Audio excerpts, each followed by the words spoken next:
introduction, but I'll introduce him anyway.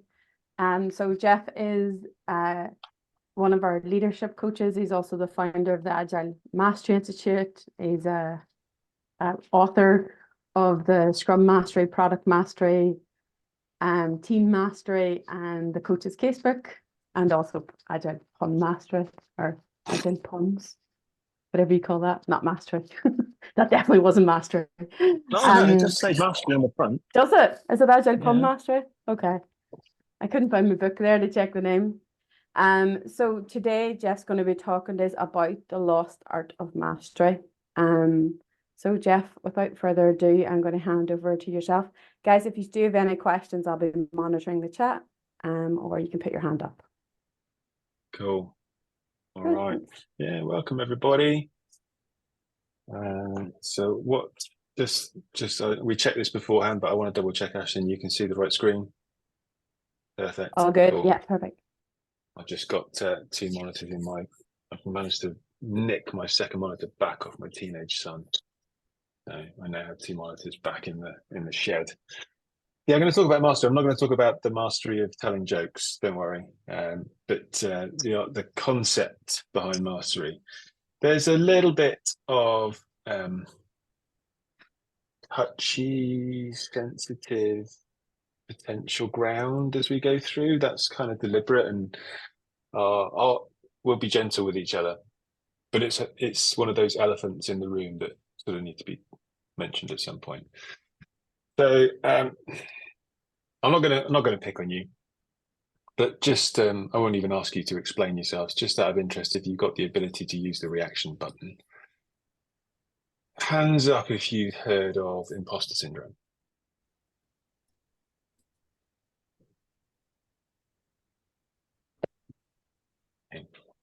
My sidebar is filling up with hands. Keep it up if you think that applies to you. So we've gone down from 20. We're going up. Yeah, the majority of us. Okay. Keep it up if you've ever applied for a job without the experience that the job advert asked for. So you've never applied for a job where you're not qualified according to the job spec. Put your hand down. Okay, so we've dropped down sort of 50% maybe. Some people are happy to apply for jobs without meeting the job spec. This is probably not got a big enough sample size for this one, so that's fine. You can put your hands down. The other questions that I typically ask in this kind of thing is, are you doing coaching without any professional coach training? And usually in an audience, we get quite a lot of people who say yes. I ask if you're doing a coach, but you don't have coaching supervision. Yes. The vast majority of coaches that I come across haven't even heard of coaching supervision, let alone have it. And then something a little bit outside of your control to a degree, I often ask how many people are doing their job without deep training and experience. And again, a lot of people find themselves doing their job without really a huge amount of background and support and deep level training. And that's really what I want to talk about today. So imposter syndrome is a very, very common phenomenon. I'm not going to talk about imposter syndrome really, but I wanted to bring it up here because actually most people talk about imposter syndrome in I'm out of my depth type thing, and it's a struggle. How do I cope with it? But the other angle of imposter syndrome is it's actually a thing. Sometimes we are actually imposters. We are faking it. And that's not necessarily a bad thing. I'll come back to that later on. It does give us some challenges. It does cause some things, positive and negative, that we might want to focus on. And the bulk of this talk is really how looking at mastery might be able to help us with that. So there's three parts to the talk. The first thing is a little bit of history around the concept of mastery. Not the history of my books or anything, just the history of mastery as a concept. Then I'm going to give my personal opinion, and this is just Geoff's opinion. Okay, so take it with as much salt as you can pinch between your fingers. And I'm going to explain my view on its relevance to the agile world and why that's important now in 2024. And then I'm going to give you a few ideas on what we might be able to do to make things a little bit better. That's the plan. As Ashlyn said, if you've got any questions, stick them in the chat. If anything's important with regards to clarification, she'll interrupt me. If not, then we can capture them at the end. The very brief history of mastery, not even Stephen Hawking level depth of briefness. It's not a new concept, basically, is what I want to talk about. You can go all the way back to thousands of years ago, ancient China, Confucianism, and Confucianism talked a lot about mastery of ethics, mastery in terms of public conduct, scholarly knowledge, the idea that as individuals, we should be engaging in lifelong learning, lifelong self-improvement. And it wasn't just about mastering skills, but also virtues. And it wasn't about necessarily being good at one particular thing. It was just to be good, right? Keep getting better at being good. And as a big part of that, people were highly encouraged and it was valued to pursue knowledge and wisdom, not just to get better as a person, but it was viewed that pursuit of knowledge and wisdom was essential to societal well-being. And the Greeks had a similar kind of concept. They called it arete, apparently, arete. And at a simplistic level, that's tended to be translated as excellence or virtue. But back in 400 BC, it was meant to be more. It was fulfilling our purpose, fulfilling our potential to the highest possible standard, to making sure that we excel. This is the idea in ancient Greece, excel in all aspects of life. So whether you're a craftsman, whether you're an athlete, whether you're a warrior, mastering your craft, mastering your skill to achieve excellence. But it was also part of philosophy and culture as well. So not just your professional skills, your character, your morality, mastering yourself, which was integral to education as well. It was the purpose of life, apparently, the idea that excellence was there. And I think that's, I would say that's a precursor to what we tend to see around mastery, although it's slightly different now. I think it's a precursor to it. Going back, not quite so far, you can get back to the Middle Ages, where we talked about guilds and then the apprentice systems, so the 15th century.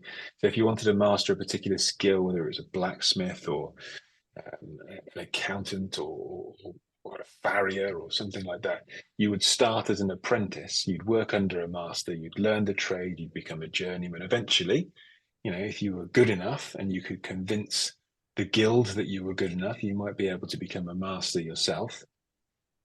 It wasn't just England and Greece and China, and it was India, the idea of a guru shishya, so a teacher and a student, but not your typical classroom teacher-student type thing. Again, these gurus didn't just teach skills, they were teaching wisdom, they were teaching ethical guidance, life philosophies.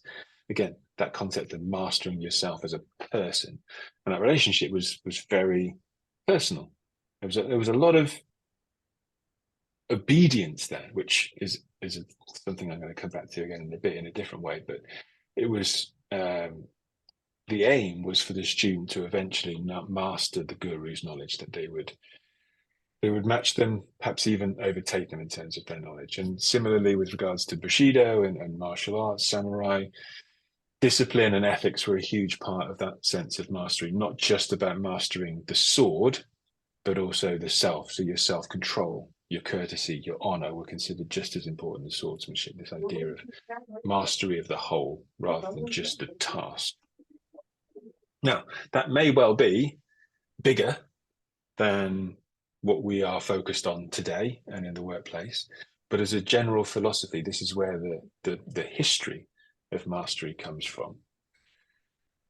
And this is where I want to sort of name that elephant in the room. People have mentioned to me a few times, are you going to change the names of your books, Geoff? Are you going to stop talking about Scrum Mastery? Are you going to stop talking about Scrum Masters because of the word mastery? And I learned a word recently, a word that I didn't know before. It's called a contronym. Now, this might not translate very well to our non-English speaking viewers, listeners, but a contronym is a word that means the opposite of itself. So a synonym is a word that means something very similar to another word. An antonym is the opposite of something. A contronym is the opposite of itself. So I can bolt. The word bolt can mean to secure something, to bolt something fast, to keep it in place. Or it can mean to flee, the opposite of sticking something in place. I can run away, I can bolt free. Same as bound. I can bound somebody to the spot, but equally I can bound towards a destination. Done could mean complete, or it could mean I'm done, I give up. They're contronyms, they're the opposite of each other, the opposite of itself. And it's worth me saying that I have a conflict of interest here, because I do, like I said, I have books with the word mastery in it, but the word mastery is potentially a contronym, because historically the word master has had connotations with mastering other people, being the master of others.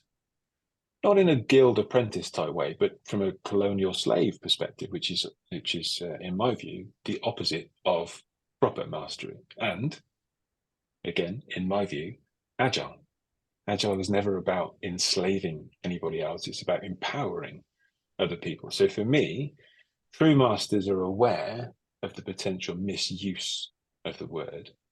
They're aware of the real purpose of it.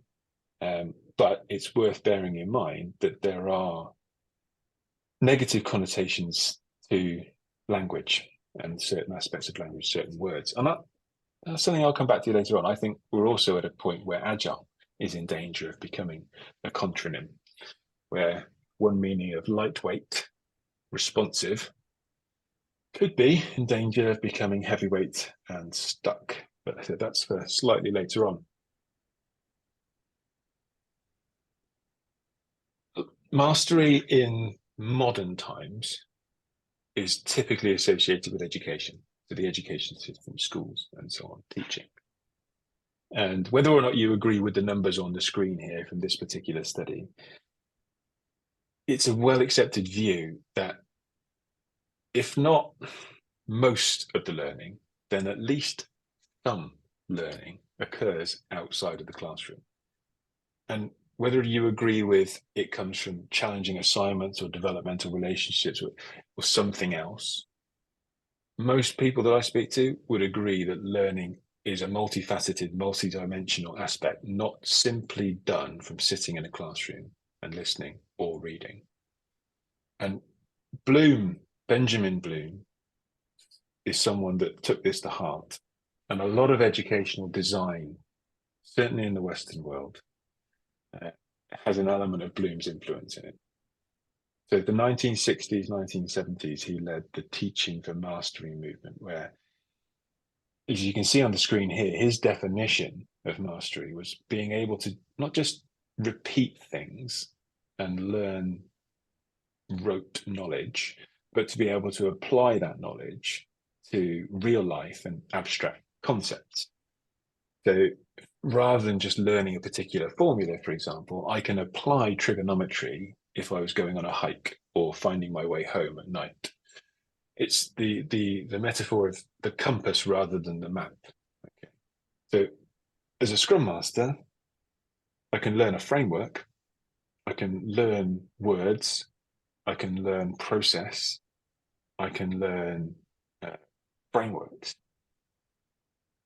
But how do I deal with a team that's asking if they can change the length of a sprint, for example? That's a nuance area. Can I take a number of different learnings and apply them contextually to help me resolve a complex issue, or help me help a team resolve a complex issue? But Bloom was a big fan of taking something and applying it out of context to truly deepen their learning. And a lot, if you've been on a certification course in whatever framework that you like, there's a very good chance that Bloom's taxonomy will underpin it. And all Bloom's taxonomy is saying that there are different ways of teaching, different ways of learning, different ways of internalizing and making knowledge stick. That there are things that I can just recall just words, numbers, formulae. But then I need to be able to understand them. I need to be able to apply them. I need to be able to analyze and evaluate and critique and create my own. And the further you get towards the top, the stickier and the deeper and the more mastered those skills, those elements become.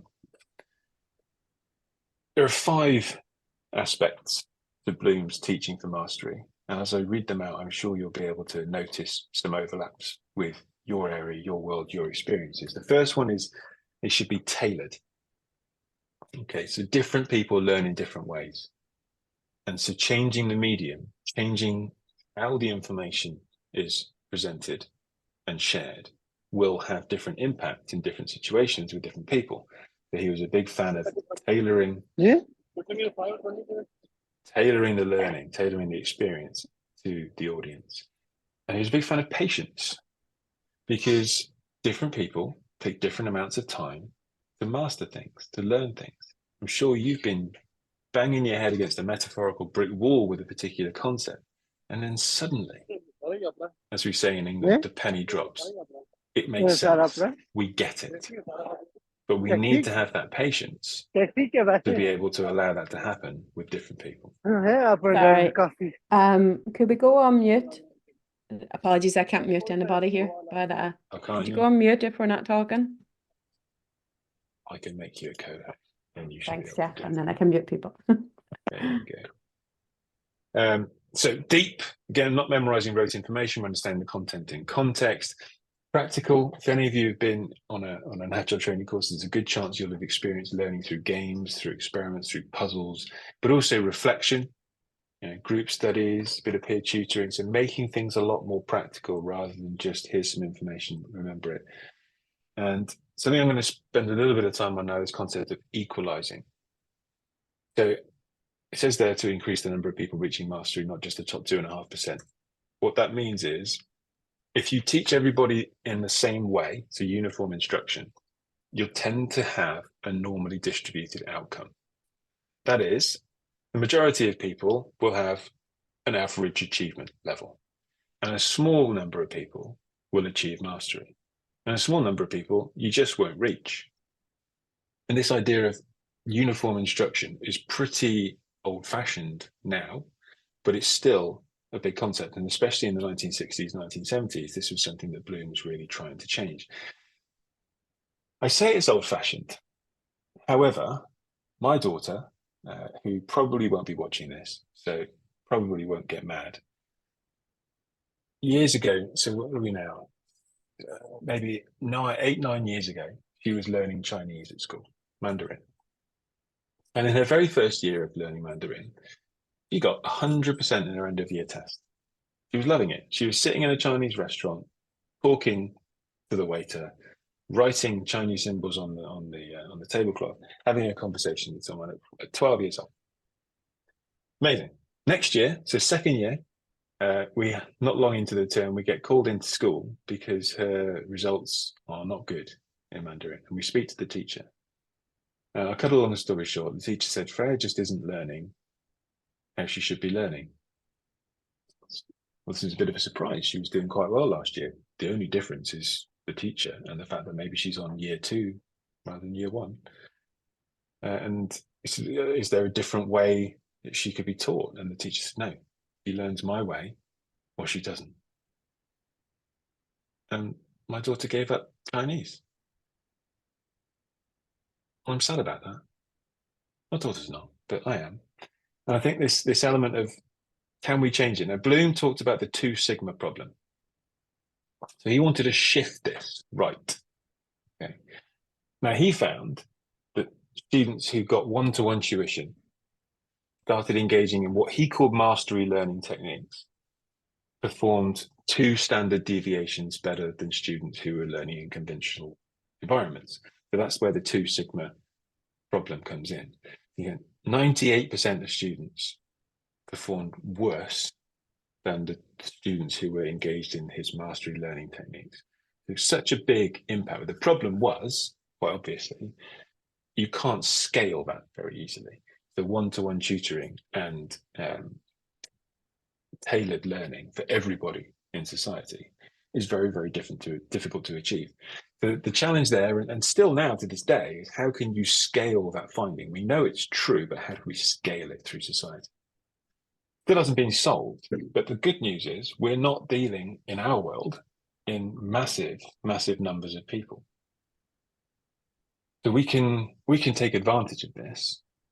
We just need to figure out how, both from a knowledge sharing perspective and a knowledge receiving perspective for the student and the teacher.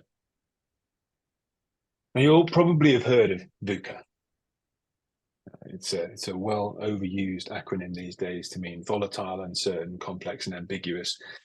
The conditions that are theoretically ripe for agility.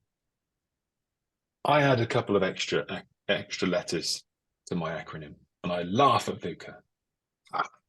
VUCA.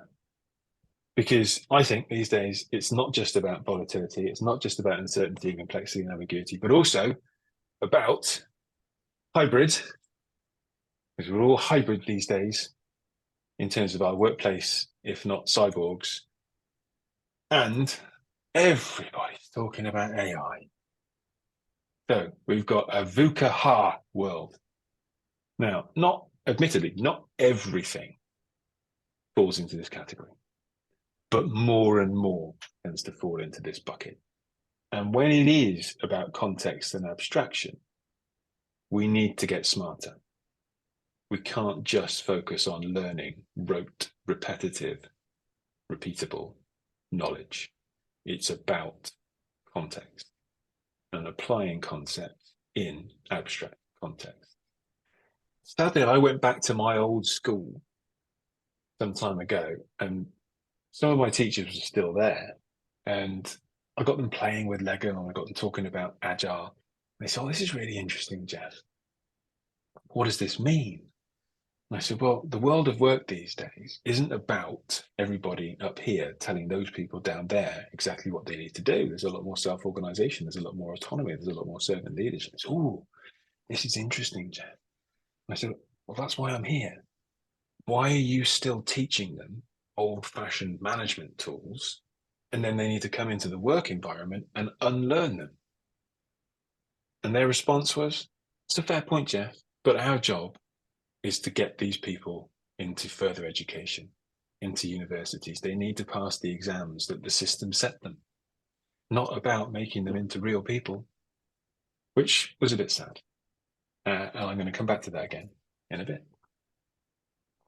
I did say that hopefully you'll have drawn some parallels between Bloom's 5 aspects of learning for mastery or teaching for mastery and Agile, but I'm going to spell out the ones that I pick out. The first one is going at your own pace. So we talked about patience. And Agile has sustainable pace built into it, into the Agile Manifesto, into our iterative incremental cadences. And yet, we still see the crunch. We still see Agile projects, Agile products squeezing stuff in as fast as they can, as much as they can, as late as they can. So we haven't really internalized that principle, perhaps as much as we could. The second overlap that I saw is what Bloom talked about. He called perfect, then advanced.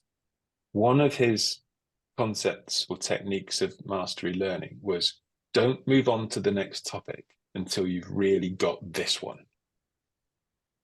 So for me, where's the overlap here? Well, getting things done, reducing your work in progress.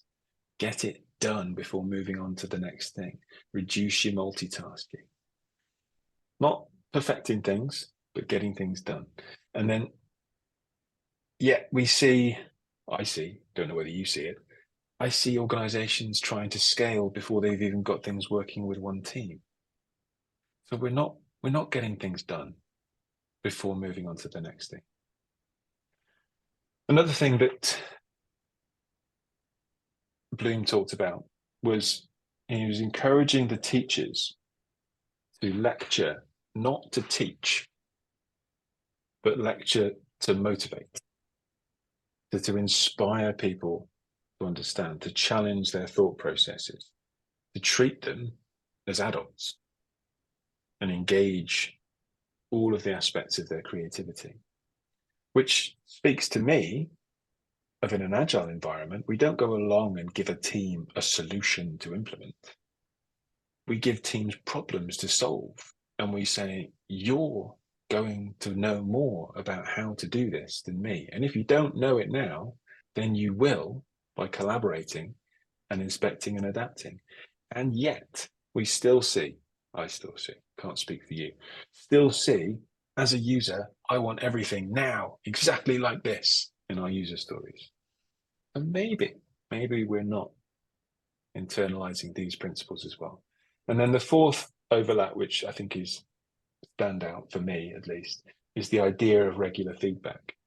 So getting some feedback on what we've learned, testing whether we've actually internalized it, and then moving on to the inspect and adapt process of Agile. So these things are supposed to be hard baked into what we're doing when we're working in an Agile way. But I would argue that we're perhaps not as good as we should be at this, all of us. And that's potentially part of the big problem behind the loss of respect for Agile. You can't, if you still go on to social media, you can't miss it. People not very happy with things, complaining about failed transformations, complaining about expensive, unqualified Agile coaches, complaining about SAFe and how it's contradictory in terms of its, I said about Agile potentially becoming a contronym, a lightweight methodology, a lightweight framework with a huge process behind it. And people complaining about the Agile certification complex and so many certifications in short amounts of time and so on. Now, I don't think any of these things are inherently bad. Okay, I don't think a failed transformation is inherently bad. I don't think unqualified coaches are inherently bad. Certification isn't inherently bad. We don't want coaches going out there knowing everything. We don't want them professing to know everything. But there is a certain element of superficial nature to a lot of the work in the Agile space. We've assimilated concepts without really understanding them.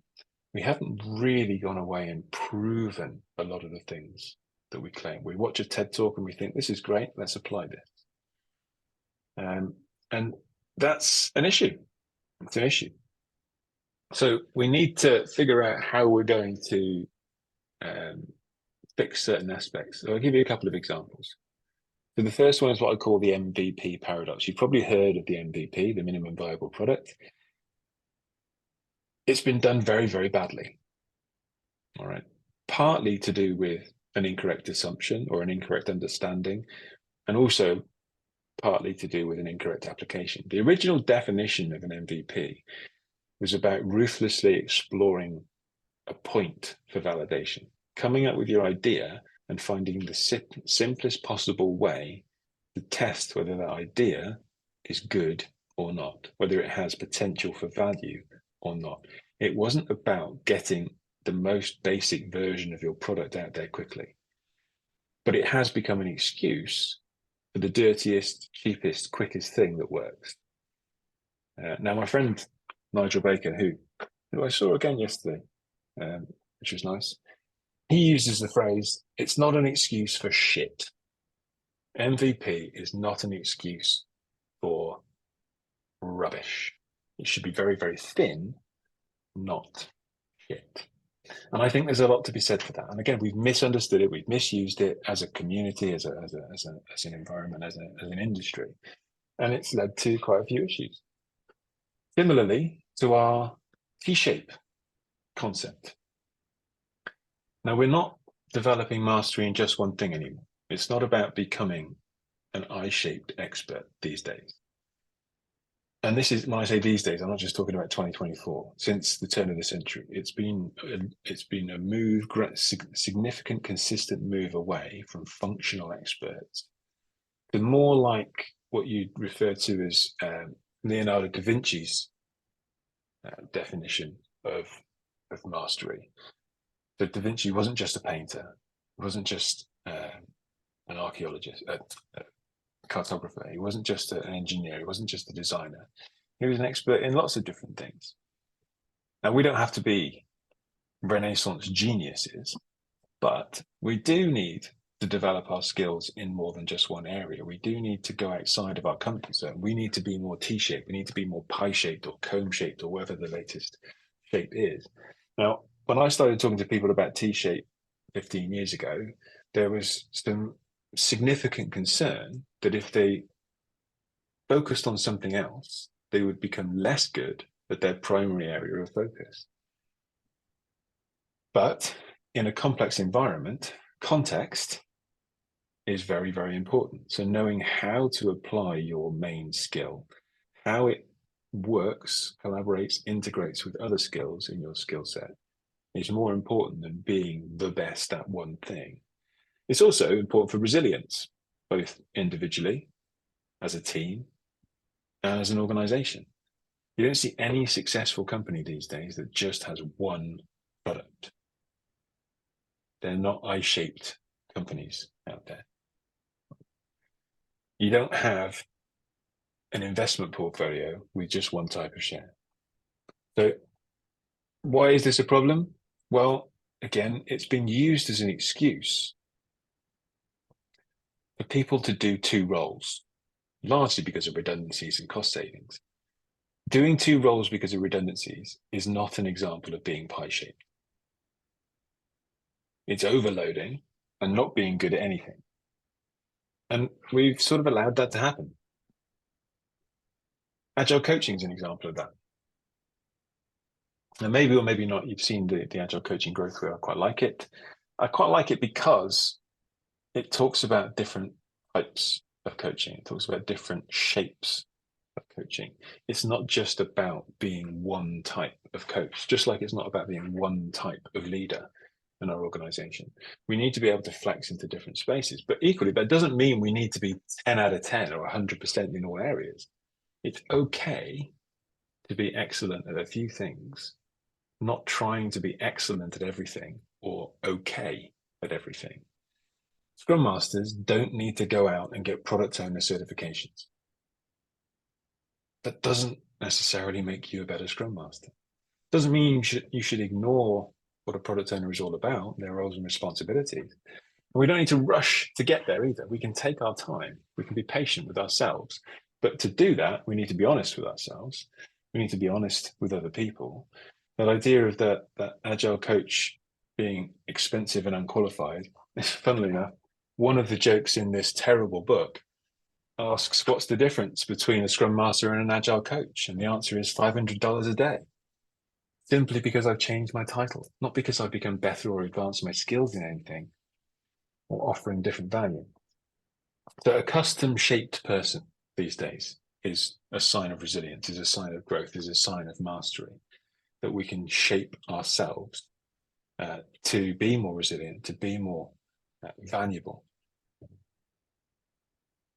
And I think that loss of roles, I wrote about this recently, where there seems to be a bit of a shift from roles to, well, let's just have these responsibilities and spread them out.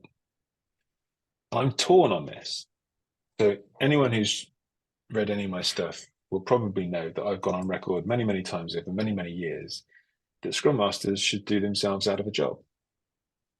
That Agile leaders should essentially make their previous leadership function unnecessary because we've spread that empowerment, we've spread that autonomy, we've spread that capability out across multiple people. So on the one hand, I am advocating a dilution or even the removal of a role. However, when done badly, when done too quickly, when done for cost savings, rather than because we've allowed people to master themselves, you have the opposite impact. Now, for me, I don't think we need more Scrum Masters. I don't think we need more product owners necessarily, but I think we need fewer average ones. And I think we need more great ones.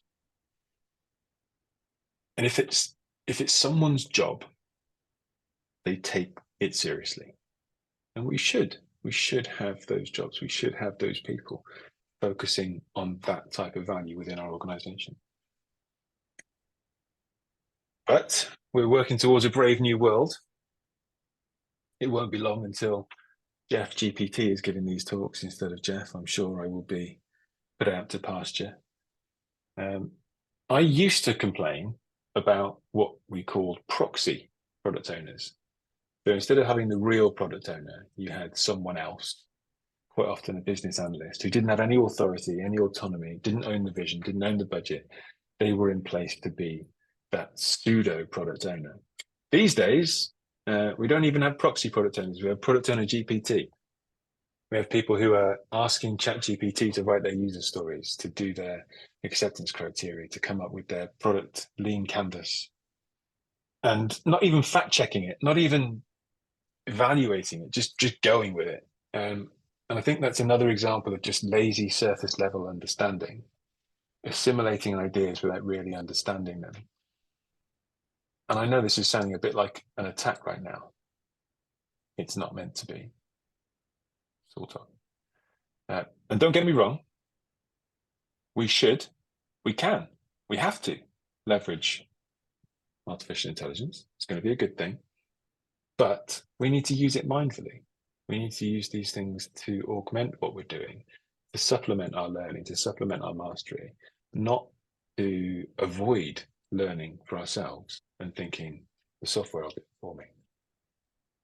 So you're seeing these, this software doing your role for you, and there's no real surprise why people are worried that their jobs are going to disappear because they're using it to do it. Anyway, I'll stop on that one. Did you ever, maybe this is just an English thing, I don't know, but it always made me smile when I was doing an exam at school and you saw a page that said this page has been intentionally left blank. Always weird. So that people didn't freak out and thought they'd missed some questions out. The reason I've deliberately put this in here is because it's very difficult to actually find data, reliable data, that says conclusively that a focus on mastery will have positive results for you, your team, your organization, your product. We don't put enough time into evaluating it. We just keep going. Things are going so fast, we don't really have time to ask ourselves whether it's worth doing things better. But I think we can probably agree that worse quality does mean worse results. Worse quality does mean lower trust. Or can we? Because if you don't know who this person is, then you should. One of the good guys of Agile, Kent Beck is his name, from the XP community, and a big proponent of software craftsmanship, doing software really well. And he says he's seen too much crap out there to believe that actually there's reason and logic to say that good quality wins. Even though he believes in doing things well, he's seen too much bad product, too much bad code be commercially successful. Now, why am I telling you this? I said it probably feels like a bit of an attack. And you're the good people.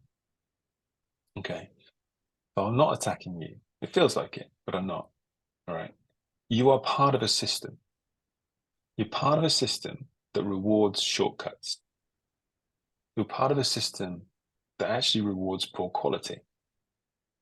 You're part of a system that was always going to resist doing things differently, doing things better. As well as market pressures, we've got cultural pressures where everything needs to be done faster, quicker. And actually, as human beings, we are hardwired to focus on the short term over the long term. It's called short-term hedonism. I know long term it's good for me to eat healthily. I know that, all right? But when I see that cake and that pint of beer in front of me, that's what wins out. Short-term Geoff beats long-term Geoff. We're hardwired that way. But the system, the cultural pressures, our own short-term hedonism exacerbate this fact that we are compromising on things. And again, we haven't really helped ourselves. You've heard things like move fast and break things. Don't worry about quality, just get it done quickly. twice the work in half the time, that nonsense. Fail fast. We talk about stuff that actually encourages the wrong things. Agile at its heart is supposed to be about sustainable pace, continuous attention to technical excellence, quality, but the market doesn't seem to always reward that. And your boss doesn't necessarily allow that. So what do we do? Does that mean we should give up? This is my question. This is the way I ask myself every day. Do we just give up and just let it go, Geoff? Life's too short. Well, this is a bit of an overly dramatic quote, I admit. A lot of my stuff is overly dramatic, but it's Friday. But just because it's hard doesn't mean we should stop. Some people have got to be part of this resistance. And I'm counting on you. Which is all well and good, but it's not easy. So there's a concept in psychology known as the locus of control. Why is that important? Well, first of all, what is it? The locus of control is a concept that refers to how much we believe we have control over the situations and the experiences that affect our life. Do I believe that actually it makes a difference for me to do something? Or is fate just in control? Or are forces outside of the Illuminati, are they just going to sabotage everything? Do I matter, essentially? All right. If you have an internal locus of control, that suggests that you do believe you are in control of your own fate, your own destiny. Someone with a high external locus of control believes their life, their fate is controlled by things outside of their control. Now, why is this important? Well, from an agile perspective, yes, you are operating in a system that has constraints, but you still have agency. Take control of your own professional development, your own skill enhancement, what you choose to pursue in terms of learning and mastery, regardless of external circumstances. There's a lot that you can do that it's easy to just say, well, I can't because of the system. And it's important because if you don't push for change, nothing will change. And if you do push for change, there's a good chance that other people will see that and they will be inspired to push for change themselves. Change has to start somewhere, and you can't rely on it starting somewhere else. But in order for that to happen, you have to believe that you can change things. So what can you do? If you want to, if you're keen, if you think this is worth doing something about, then you can start learning in your own time. You can go to meetup groups in your lunch break. Oh, look at that. Some of you already are. I told you were the good ones. You can go to conferences. You can go on courses. You can read some books. You can, where's my book at the moment? That's down there. I bought a book, 50p. I bought a book for 50 pence. All right. It's a good book. You can buy books really cheap. Do it, read, look, but don't just read. Apply them, talk to them about people, get some mentoring, get some coaching, own your career because nobody else will own it for you. Don't wait for your employer to do it. If for no other reason, then they won't be your employer for long. Right? You can't rely on them. Mastery is a team sport. Even though it's about us getting better as individuals, it's very difficult to do on your own. To get some people around you that can support you, that can challenge you, that can supervise you, that can inspire you, that are also owning their career. We tend to do better if we're with people who are trying more. So focus on who's around you. I talked about imposter syndrome and how actually it is real to a degree. Embrace it. Embrace your imposter. Thank your imposter for making you feel anxious about all the gaps that you've got because it's helping you identify where you can get better. It's making sure that you're humble. It's making sure that you're not overconfident. So embrace that imposter, thank it, and then focus on the gaps that it's identifying for you. Reflect on your experience. 10 years experience is not the same as 1 year done 10 times. If you're not reflecting on something, you're not really learning or growing. So don't just do something. That's the first step, do something. But don't just do it. Reflect on it, learn from it, grow from it, and enjoy it. Because you never get there. Someone was telling me, I can't remember who it was. It was it was probably one of those quotes that's just out there. But somebody was telling me it was actually I know who it was. It was John Kern, one of the Agile Manifesto signatories. He was talking about learning yoga in his 60s. He said, even if I'd have started at 20, even if I started as a teenager, I would never have mastered it. It's not about mastering it. The mastery is the process of continually trying to master something, knowing that you never will. So build your programs, whatever it is, your personal goals, your personal development, around things that encourage continuous growth. Just because you'll never get there doesn't mean it can't be an enjoyable and worthwhile journey that's worth taking. Reflect on things. All right, I said about that. That's really important. So really what I want us to do more of is just learn to make whatever actions it is that we're taking more informed, more mindful. And the only way you can really do that is reflect on them kindly, but honestly. I can't ensure that any one of you takes action, and it's not really up to me to ensure it anyway. It's up to you.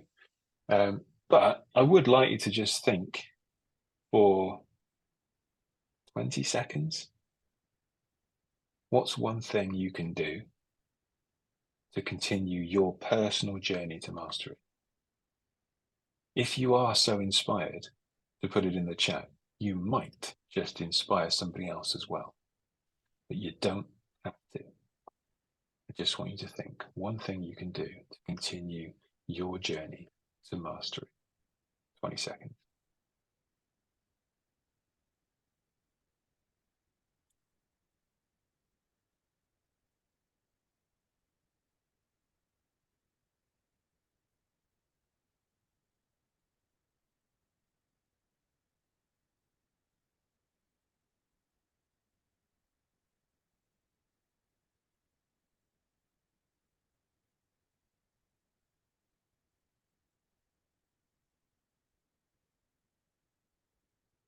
Okay, cool. Thank you to those of you that have shared in the chat. I appreciate that. And other people who are here will also appreciate that. All right. The good news is you are the good ones. All right. The world, yes, the world is full of idiots. All right. Fools who are so sure of themselves. It's not full of idiots. I'm joking. But generally speaking, the foolish are the most self-confident. It's the wise people who are doubting themselves because of the complexity. They're not in denial. So if you're anxious, if you're worried, if you're doubting yourself, if you're questioning yourself, that's a good sign. It doesn't feel good, and you need to limit it. You need to find ways to become a lot more mindful, but it's a sign of wisdom. In fact, most of you will probably have overthought that simple action that I asked you to do. One thing that you can do to continue your journey to mastery. You wouldn't be here in your spare time if you didn't doubt, if you didn't think that you could be doing something differently, better. You are the wise. And don't panic, all right? I recently started watching a TV show that I've been told for years to watch. I'm not here to promote it, but there was a quote in it this morning. I was working out this morning watching it.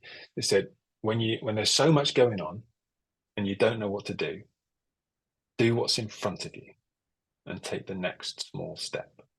That's all you need to do. Just keep moving in the right direction for you. And that is enough of me on my soapbox. So, do we have any questions? So if you want to ask Geoff a question directly, you can put your hand up. Geoff, there was a question there on how to find a great mentor. So how you could find someone to mentor them. Yeah. Most people who you respect would be flattered to be asked to be a mentor for you. There's a good chance, however, that the really good mentors are already mentoring a lot of people, but there's no harm in asking. So if there are people out there that have skills that you want to get better at, and you know they're good at it, then just reach out to them. Don't be afraid of them saying no. That's no judgment on you. It's probably more a judgment on their time and their capacity. But yeah, there are mentor groups. I know Mike Cohn set up a community called Agile Mentors. There are groups out there, but if you've got someone that you think, yeah, I'd like to learn a bit about them, about how they do things. And I think that's a big part of the request, is be really specific about what it is you want to learn. You know, this is what I want to learn from you. And you might be surprised. Varun, you have a hand up. Make sure you come off mute.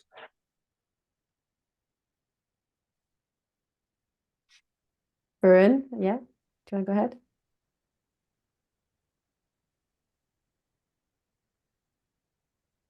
All right, Daniel. Hi, Geoff. Hope you're Hey, doing buddy. well. I think my question is more about how your personal journey to get to where you are now. Yes, we've spoken about mentors and things of that nature.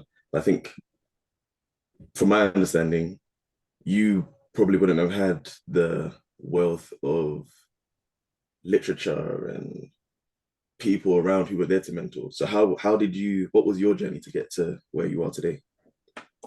Oh, I did. I had lots of different mentors. I'm not sure we necessarily defined our relationship in that way, but in many ways it was a lot easier because the community was a lot smaller, and even the people that I was looking to for mentorship were quite openly learning themselves. So people like Esther Derby and Mike Cohn and Jean Baker were some of my biggest mentors. They were all finding their feet, but they had their own areas. And I hesitate to say that they might have even learned something from me as well. So it was a vicarious relationship. And yeah, my boss, my friends, there's was one of the famous ancient. I'm going to say Aristotle, but it might not have been. He said he's yet to find somebody that he's met that hasn't got something that he can take from in terms of inspiration, skill, learning. Everyone that you meet, you have the potential to learn from and get better simply by meeting them. If you're looking, if you're open, if you're willing. And the more people you meet with, the more people you speak to, the more open you are to it, the more you'll get. So my journey was very much that. It was meeting as many people as I could, talking to as many people as I could. Like I said, I've said this openly many times. Esther made me cry. Okay, Esther Derby, when she was reviewing the first draft edition of Scrum Mastery, I had to rip it up and start again. But she only gave me that feedback because she liked me so much and she wanted me to be successful, and I was open to it. So yeah, be open to crying. Maybe that's a bit of advice. Thanks a lot, Geoff. Thanks, Geoff. Thanks for the question, Varun's audio's fixed there again, if you want to answer. Okay. Hi, can you hear me? Yeah. Yes. Hi, sorry about that. Apologies. Completely agree. Everybody needs a coach, mentor. My question is more around the losing roles and blending we covered in the middle of the talk. Is the T-shape is a contributing factor to this T-shaped skill, because industry has seen members are becoming T-shaped. Let's blend the roles. So is it a contributory factor? Yes. I actually think to a degree it's a good contributory factor.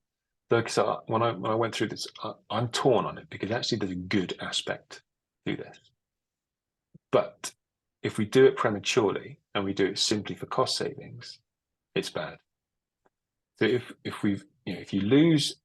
you just realize you don't need a Scrum Master anymore because that person has helped create such a self-organizing, self-managing, cross-functional, respectful, challenging, mature team, and the environment they're in is conducive and supportive to agile teamwork, that is a good thing, because essentially that person has shared those skills, those facilitation skills, the responsibilities, they've built those and transferred them successfully.